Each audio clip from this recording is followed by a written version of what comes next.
नमस्कार India. 15 days challenge का आज हमारा फर्स्ट डे है और जिसमें हमारा टारगेट है कि आपकी इंटरव्यू प्रिपरेशन को टॉप पर लेकर के जाएं, जिससे भी जो भी आपकी प्रिपरेशन चल रही है उसमें हम आप लोगों की इजाफा कर सकें और चीज़ों को और बेहतर तरीके से आपको समझाने में हेल्प कर सकें। यही हमारा टारगेट है। इस वीडियो में आज हमारा टारगेट है कि आज आप अपने बारे में जो भी इंटरव्यू के अंदर बताएं, यानी अपने बारे में जो भी कुछ बताएं उसमें कुछ गलतियां ना करें जिस वजह से आपका सिलेक्शन होने से रुक जाए। वो गलतियां क्या है जिनके बारे में हम लोग डिस्कस करेंगे। सबसे पहला कि आप अपने इंट्रोडक्शन को नॉट मोर देन 60 सेकंड रखिए, मतलब 1 मिनट से ऊपर आपका कभी भी इंट्रोडक्शन नहीं होना चाहिए, क्योंकि अगर आप 1 मिनट से ज़्यादा रखें यानी 60 सेकंड से ज़्यादा अपने इंटरव्यू को रखते हैं तो दैट मीन्स वो थोड़ा सा मोनोटोनस हो जाएगा, यानी थोड़ा सा बोरिंग हो जाएगा। तो इंटरव्यूअर या मेन जो आपका जो इंटरव्यूअर पैनल होगा वो जनरली इस तरीके के इंटरव्यू को नहीं कंडक्ट करना चाहता जिसमें बहुत लंबा चौड़ा इंट्रोडक्शन दिया जाए। ठीक है, तो इस बात का ध्यान रखिए, नॉट मोर देन 60 सेकंड। इसके अलावा अपना जो भी इंट्रोडक्शन प्रिपेयर करें वो ओनली इंग्लिश में प्रिपेयर करें, किसी और लैंग्वेज में प्रिपेयर करने की कोशिश ना करें। लेकिन इसके साथ एक बोनस टिप ये भी दूंगा कि अगर आपकी कोई रीजनल लैंग्वेज है, यानी किसी और लैंग्वेज को भी आप जानते हैं हिंदी को छोड़ करके, तो आप उस रीजनल लैंग्वेज में ज़रूर अपना इंट्रोडक्शन प्रिपेयर करके रखें, क्योंकि बहुत सारे टीजीटी पीजीटी के अंदर इंटरव्यूज़ हुए थे जिसके अंदर ये बोला गया था कि स्पेशली कि आप अपनी रीजनल लैंग्वेज के अंदर अपना इंट्रोडक्शन दीजिए। तो आपके पास एटलीस्ट पहले से प्रिपेयर होना चाहिए कि आपको अगर बोला जाए तो आप फिर उसको परफॉर्म कर सको। इसके अलावा काफ़ी सारे स्टूडेंट्स देखा मैंने, हमारे बहुत सारे बैचेस के अंदर बच्चे गलती करते हैं कि अपनी स्ट्रेंथ और वीकनेस को भी अपने इंट्रोडक्शन में शामिल कर देते हैं। तो कभी भी इंट्रोडक्शन में अपनी स्ट्रेंथ एंड वीकनेस को शामिल बिल्कुल भी नहीं करना चाहिए, क्योंकि अगर आप स्ट्रेंथ और वीकनेस को भी शामिल करते हो दैट मीन्स आप पहली बात तो स्ट्रेंथ को बताते समय अपने मुंह मियाँ मिट्ठू बन जाते हो, यानी दैट मीन्स कि अपनी क्वालिटीज़ खुद से बता रहे हो, जब पूछा जाए तभी बोलना है आपको। एंड अगर वीकनेस बताते तो डायरेक्टली इंटरव्यूअर का जो ध्यान है, जो दिमाग है, वो उसकी वीकनेस की तरफ चला जाएगा और वो कहेगा कि आपको जब अपनी वीकनेस पता है तो आप अपनी वीकनेस को सॉल्व क्यों नहीं कर लेते। ठीक है, तो इस चीज़ का खास तौर पर ध्यान रखें, अपनी वीकनेस और स्ट्रेंथ बिल्कुल भी ना बताएं इंट्रोडक्शन में। ठीक है, और इसके अलावा काफ़ी बच्चे ना अपनी फैमिली डिटेल्स बताने लग जाते हैं कि मैं जॉइंट फैमिली से बिलोंग करता हूँ, मैं न्यूक्लियर फैमिली से बिलोंग करता हूँ, मेरे ब्रदर सिस्टर्स ये हैं, हम लोग ऐसा करते हैं, हम ये रहते हैं। नहीं, सिर्फ ओनली फादर का प्रोफेशन एंड मदर का प्रोफेशन बताना है, इसके अलावा कुछ नहीं बताना। ना फादर का नेम बताना है, ना मदर का नेम बताना है, कुछ भी नहीं बताना। अगर आप चाहते हैं कि नहीं मैं सिर्फ फादर का ही बताना चाहता हूँ, मदर का नहीं, तो सिर्फ ओनली एक सिंगल का भी बता सकते हैं आप। ठीक है, और इसके अलावा फैमिली डिटेल्स में कुछ भी नहीं बताना है आपको। ठीक है, क्योंकि वो आपके बारे में जानना चाहते हैं, फैमिली के बारे में नहीं। हाँ, फैमिली का बैकग्राउंड जानना चाहते हैं कि आपका मदर फादर आपके किसी सर्विस में है या कोई और जॉब के अंदर ऐसा है जो कि रेलेवेंस है, जैसे आर्मी या डिफेंस वगैरह में है तो बहुत ज़्यादा उसका रेलेवेंस बनता है आपकी पर्सनैलिटी में। इसके अलावा काफ़ी स्टूडेंट्स देखा है मैंने कि अपना जब इंट्रोडक्शन देते हैं तो वो एक्सप्रेशन लेस होकर के देते हैं।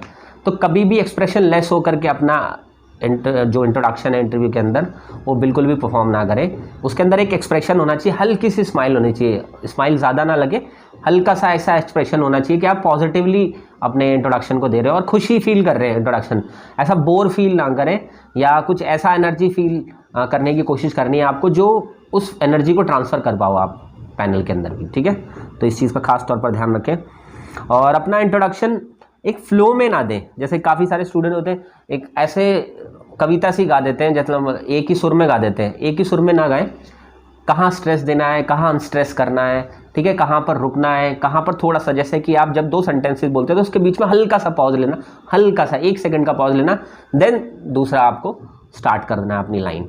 ठीक है, ज़्यादा लाइनों को भी ध्यान नहीं रखना है, जैसे मैंने बहुत सारी चीज़ें बताई कि आपको ये चीज़ों का ध्यान रखना है स्पेशली, क्योंकि ऐसा ना करें कि क्योंकि इंट्रोडक्शन के अंदर काफ़ी सारे बच्चे ऐसा फेल हो जाते हैं और वहाँ पर जो उनका इंटरव्यू है वो इंटरव्यूअर को पता चल जाता है कि कैंडिडेट के अंदर कुछ खास नज़र आ नहीं रहा है या कुछ खास इसकी अट्रैक्टिव पर्सनालिटी लग नहीं रही है, तो 5 मिनट में मोस्टली आपको बाहर भेज देंगे। इसलिए इंट्रोडक्शन एक शुरुआती दौर होता है, जब आप इंट्रोडक्शन के बारे में बता रहे हैं या अपने बारे में इंट्रोड्यूस कर रहे हैं तो अच्छे से करें, मतलब ऐसा लगे कि बड़ा अट्रैक्टिव सा लगे, मतलब उनको ये अंदाज़ा हो जाए कि यार इस कैंडिडेट को हमें बहुत आगे तक क्वेश्चंस पूछने हैं क्योंकि इसके अंदर कुछ इंटरेस्टिंग लग रहा है, यानी ये जो बताने की कोशिश कर रहा है वो बड़ा इंटरेस्टिंग सा है।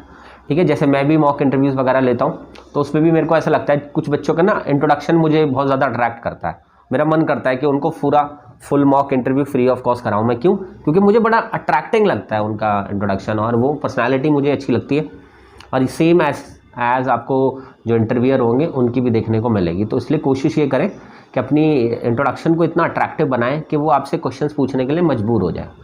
ठीक है।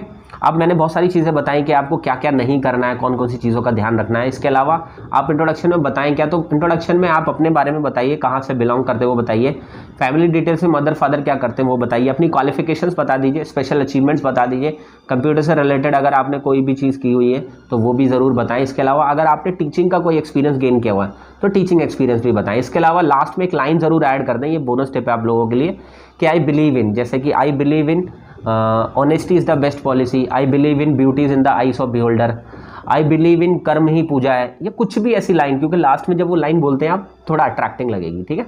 चलिए, ऑल द बेस्ट। और इसी के साथ साथ आप लोगों को 15 डेज चैलेंज के अंदर एवरी डे एक आपको वीडियो मिलेगी जो आपके इंटरव्यू को बेस्ट बनाने की कोशिश करेगी। इसके अलावा अगर आपको लगता है कि आपकी इंटरव्यू प्रिपरेशन कहीं से भी ठीक नहीं चल रही है तो आप हमारे इंटरव्यू के पेड ऑनलाइन बैच में जुड़ सकते हैं। आप ऑल ओवर इंडिया से कहीं से भी आप बिलोंग करते हो और आपकी प्रिपरेशन कैसी भी चल रही हो, आपकी प्रिपरेशन को हम लोग टॉप पर पहुंचा सकते हैं, जिसके लिए 9310218363 नंबर पर आप कांटेक्ट कर सकते हैं, जिसमें हमारा ऑनलाइन इंटरव्यू का पेड बैच जो है 2500 रुपीज़ में आपको मिल जाएगा, जिसमें आपको 5 मॉक इंटरव्यूज़ भी अटेंड करने का मौका मिलेगा और फुल इंटरव्यू प्रिपरेशन करने का भी मौका मिलेगा।